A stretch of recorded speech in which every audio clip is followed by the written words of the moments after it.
Good morning all of you. अब हम पढ़ेंगे अन्य चिन्ह। तो बच्चों, अन्य चिन्ह में हम पढ़ेंगे अर्धचंद्र। अर्धचंद्र यानी कि अभी तक हमने पूरा चंद्र बिंदु की हमने देखा था। अब अर्धचंद्र में यह आधा चांद आप देखते हैं, ऊपर जो है बिंदी नहीं लगती है। यह चिन्ह अ तथा औ के मध्य की ध्वनि सूचित करता है। हिंदी भाषा में अंग्रेजी भाषा के कुछ शब्दों को लिखते समय उनके ऊपर अर्धचंद्र यानी अ लगाया जाता है, जैसे toffee, doctor, college, office, mall, coffee, copy आदि। इसके बाद हम पढ़ेंगे हलंत। हलंत हमने देखा कि हलंत का जो प्रयोग है वह वर्ण को आधा करने के लिए होता है। जो वर्ण में स्वर होता है उसको हटाने के लिए हम हलंत का चिन्ह लगाते हैं। जब किसी व्यंजन में स्वर नहीं होता तो यह बताने के लिए हलंत का प्रयोग किया जाता है, जैसे अर्थात, पश्चात, महान आदि। बच्चों, जब आप इन्हें बोल के देखेंगे तो हम अर्थात नहीं बोलते, अर्थात। अर्थात यानी जो है साइलेंट हो जाता है तो त साइलेंट करने के लिए हम जो है हल का चिन्ह, हलंत का चिन्ह लगाते हैं। इसी तरह पश्चात, महान आदि। अब ये स्वरों की मात्राएं। स्वरों का उच्चारण स्वतंत्र रूप से होता है और ये व्यंजनों के साथ मिलाकर भी बोले जाते हैं। प्रत्येक स्वर का एक चिन्ह होता है, उसे मात्रा कहते हैं। प्रत्येक स्वर का व्यंजन के साथ मिला हुआ रूप उसकी मात्रा कहलाता है। हिंदी में 11 स्वर होते हैं, परंतु मात्रा केवल 10 स्वरों की होती है।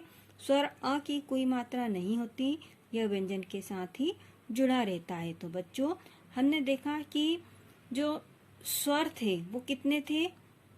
11 थे। अब यहाँ पे जो स्वर हैं वो कैसे होते हैं? स्वतंत्र रूप से होता है इनका निर्माण, और ये व्यंजनों के साथ मिलकर क्या बन जाते हैं? मात्रा लगती है। व्यंजनों के साथ मिलाकर इनको हम बोलते हैं, और प्रत्येक स्वर की चिन्ह होता है और उसे हम क्या बोलते हैं? मात्रा कहते हैं। प्रत्येक स्वर का व्यंजन के साथ मिला हुआ रूप उसकी मात्रा कहलाता है। हमने देखा कि हिंदी में 11 स्वर हमने पढ़े अभी। फिर हमने देखा बच्चों कि इसमें विशेष बात यह है कि मात्रा इसकी 10 होती है। इसमें जो अ स्वर है यह इसमें से हट जाता है 11 स्वरों में से, इसलिए यह 10 स्वर हो जाते हैं और यह जो है व्यंजन के साथ जुड़ा होता है।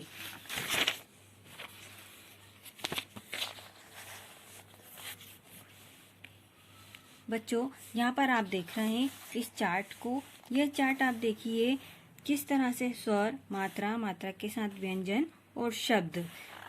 अ इसकी अपनी कोई मात्रा नहीं है, यानी कि हमने अभी देखा था कि विद्यालय आपने पढ़ा था तो हमने किस तरह से उसको ध्वनियों से अलग किया था। ये देखिए, न के नीचे आपको हल का चिन्ह दिख रहा है, धन अ, तो क्या बना? न, और शब्द नम हो गया। इसी तरह आ की मात्रा आप देख रहे हैं यहाँ पर, व्यंजन के साथ बना तो ना, शब्द बना नाना, नाम। इसी तरह ई, छोटी की मात्रा, ये आप देख रहे हैं व्यंजन के साथ नी, और शब्द क्या बना? नियम।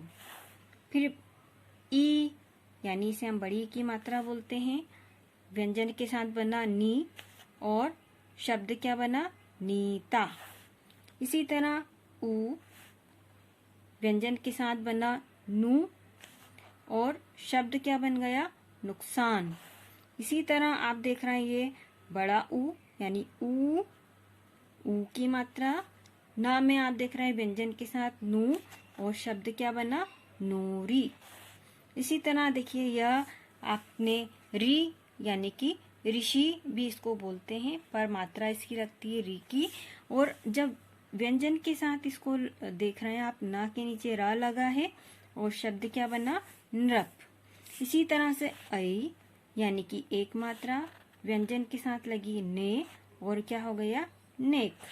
इसी तरह अये यानी ऐ की मात्रा जब व्यंजन के साथ हमने लगाई तो फई और शब्द बना फैशन।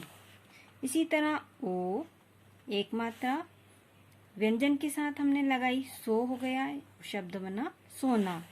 इसी तरह बच्चों औ यहाँ पे आप देख रहे हैं दो मात्रा औ व्यंजन के साथ लगी नौ और शब्द क्या बना नौकर। बच्चों ये अर्धचंद्र आप देख रहे हैं, अभी अपन ने टॉफी, कॉफी, मॉल, डॉक्टर पढ़ा था, तो ये अ जो कि अंग्रेजी का लिया गया है।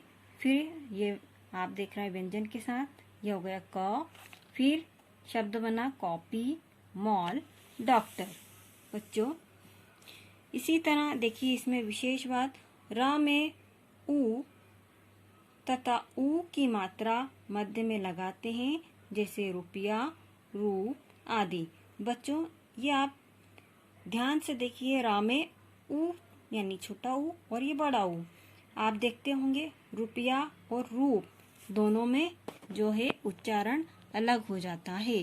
रुपया बहुत जल्दी हम बोल के रुक जाते हैं और जब हम रूप बोलते हैं तो यहाँ क्या है, स्वर आप थोड़ा सा इसको बढ़ाते हैं, यानी कि आप स्वर को खींच सकते हैं। इसी तरह बच्चों व्यंजन जिन वर्णों का उच्चारण करते समय वायु थोड़ा अवरुद्ध होकर मुख से बाहर निकलती है उन्हें व्यंजन कहते हैं। हिंदी में 35 व्यंजन वर्ण हैं। तो बच्चों अब हम व्यंजन पढ़ेंगे, व्यंजन क्या होते हैं। तो बच्चों ये अभी आपने यहाँ पर मात्राओं का अध्ययन किया, किस तरह से जो मात्रा स्वर आपने देखे कि 11 स्वर थे। 11 स्वर में से जो मात्राएं थीं वो थीं 10। इसमें से जो ये हम अ देख रहे हैं, अ हटा दी थी क्योंकि आ की कोई मात्रा नहीं होती है। और अ जो है हर एक जो वर्ण होता है, ये जो आप वर्ण देख रहे हैं यहाँ पर, इन वर्णों के साथ स्वतः ही जो है अ जुड़ा हुआ होता है। तो हमने देखा कि किस तरह से यहाँ पर आपने ध्वनि का प्रयोग होते हुए देखा और इस वर्णों को आपने जाना।